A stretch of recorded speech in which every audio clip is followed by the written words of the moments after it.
of the sentence, okay? 99.99% of the time, the verb is always on the end.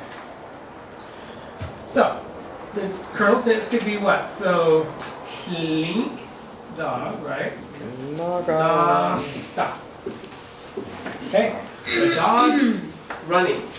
You don't have to put no is in there, right? So this means in English, the dog is running. Okay? That's what that means. But that's a tilde, right? Not an N, or is it an N? Yeah. In. Okay, kink. Yeah.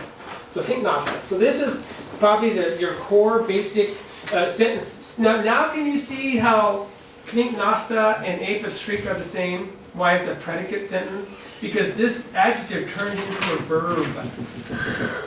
You see what I'm saying? It's a verb and an adjective at the same time. That's the predicate sentence and a kernel sentence. That's the verb sentence. That's the only difference. This is using an adjective to finish the sentence, and this is using a verb. And they're both legal. Okay, they both are perfect sentences in the language. Just so you're aware of that. Wait, Okay. chew, is that like our frogs jumped real big back then or something? Well, That's so- over the horse, isn't it? So que, Is that? think chew. So think chew is a horse, right? Yeah. But I think we think the Yeah, theory yeah. is, the thinking is that this is actually this actually underneath here is play chew. So it has some, see, because when you combine, we talked about how things change by Yeah. being in proximity last couple months ago. So when you go chu, it crunches down and becomes chu. See, this vowel raises up to this sound. So really, it's probably not a horse at all. Oh, okay, Yeah, that makes more sense. yeah, that yeah. makes See, sense. but still, what does clan mean by itself? Well, chu we know means big, Yeah, right? yeah. We know that. And then chu, it means like in chua. See, in chua is big, right? So nush chu, I'm big. Nush chua, I'm big. You can get that out of there. But the tle usually means over, like or together. So like if you put, I scooped it all together, that'd be tle. That's why the word tle is meeting. So you're coming together. Oh, okay. See, tle is a fork of a river because it's coming together. See, so tle, so que over, tle and chu. So over there's a bunch of something all coming. Well, when they breed, they do. Or even when they Horses, hibernate though, when Yeah. tree frogs hibernate, They all pile up. yeah, there's like 300 of them all stuck in there. Maybe they're talking about that. Or maybe it's bodies over its big legs, or... So it's probably That's interesting, it's a yeah. completely different history, but on the surface, Looks like it sounds like over the horse. Yeah. Yeah. Okay. Yeah, but really it's not. I was wondering. See, what that is called folk etymology.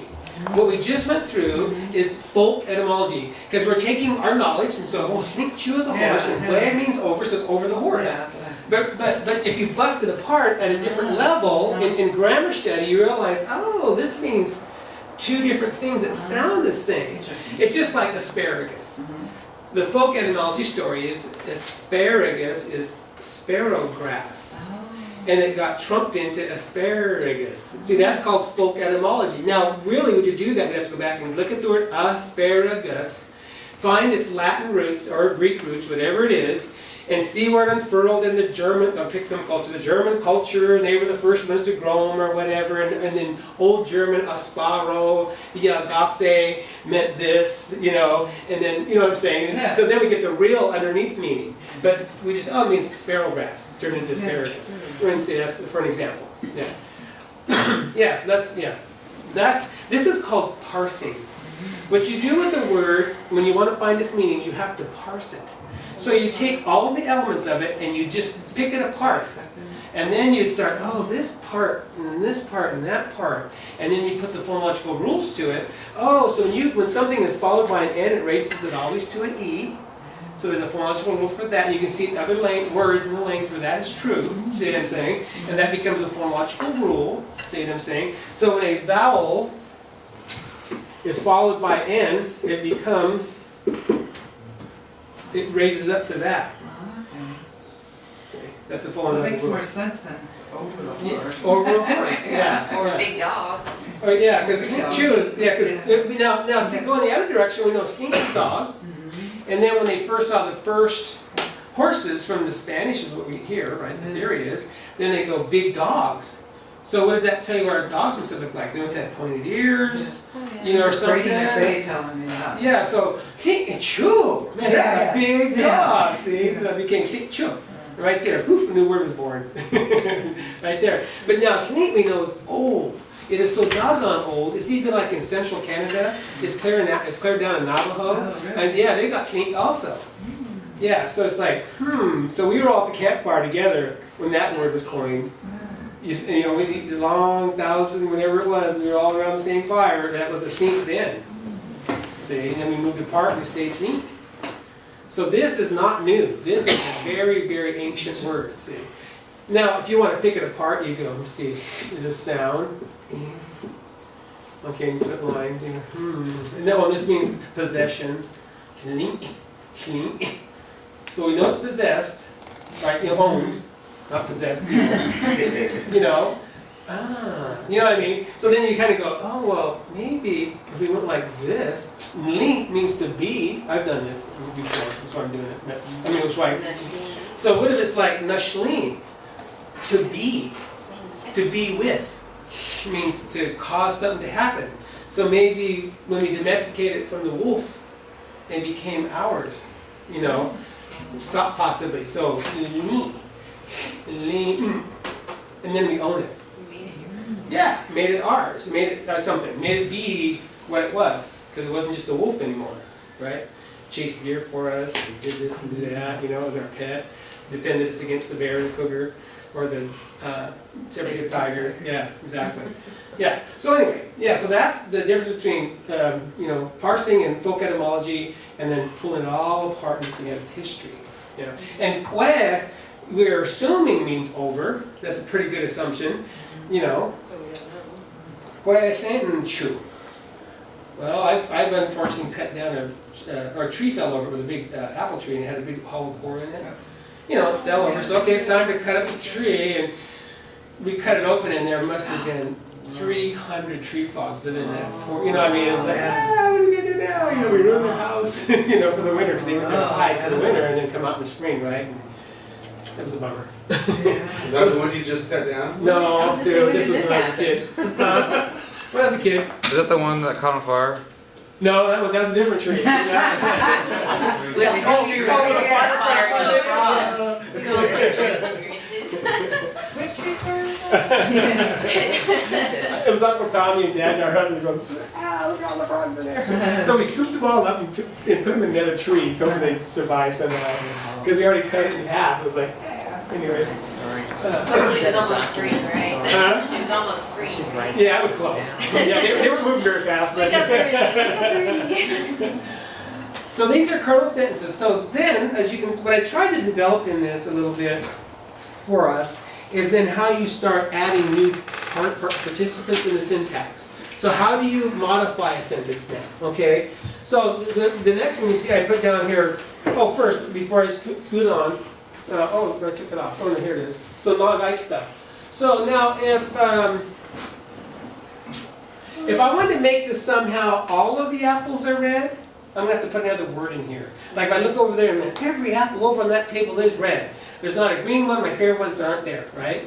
So you'd add like hui, or hui a pashik. See, well, I was going to show you this. So the verbal one, so if I say chasne, right, man, nafta, what does that mean? Okay, so in English, the man, yeah, man running. Men run. Man is ready. So now what does that sentence mean? Jasne nagashta. So we got jasne nashta, now we got jasne nagashta. What would that mean in English? So the man is running in English. So yeah, so the men, so this would become, in English this changes to men. See, this is man here in English, right? And it becomes men because in English we pluralize some of the nouns, right? Man, men, woman, women, tooth, teeth. We don't do that in Dee-ni. Freebie, easy.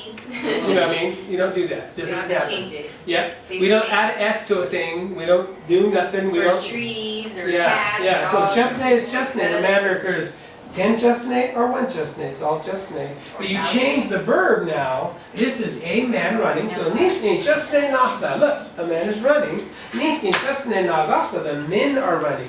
But you don't change the noun. The noun stays static. And you change the verb. Okay. All right. So you change. So this is why you have to know how to inflect your verbs, right? And legally you could say hui nachta too. And what was our little discussion earlier? Register. And why might this be the case? Or yeah, it could be registered. Inclusive or Yeah. one of it. Yeah, maybe they're all running together in a pack, and over there they're running that way and that way and that way. See? And then just for my own purposes, was running. So then it would be nagasta. So Past tense. Blow your brain away. We haven't got that far. A little bit of this there it is, right here. Well, You can't help it. Okay, you know there it is. So just ne nagasta. The men ran. The man ran is right here. Nasta. We just ne nasta. He did run. It's over. Okay. just had that. Just ne nasta. Just ne nagasta. They did run. Okay. That's the past tense, the perfected marker. It's over with.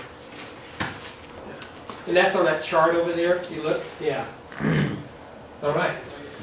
So a kernel sentence. Now let's the next little layer I've got going here to kind of build it up a little bit of time is the postposition to humpty. Oh. The humpty. So it's interesting now how we got away with saying just ne nasta, perfectly good sentence, right? The man is running. The man runs, right? It's fine. But you can add the postposition, and a lot of the speakers I grew up with didn't use postpositions a lot. You know, like if I say the man's running there, I kind of want more information, right? It sounds kind of funky. If I just say the man is running, if I say the man's running there, and your mind's kind of going, like where or how or something.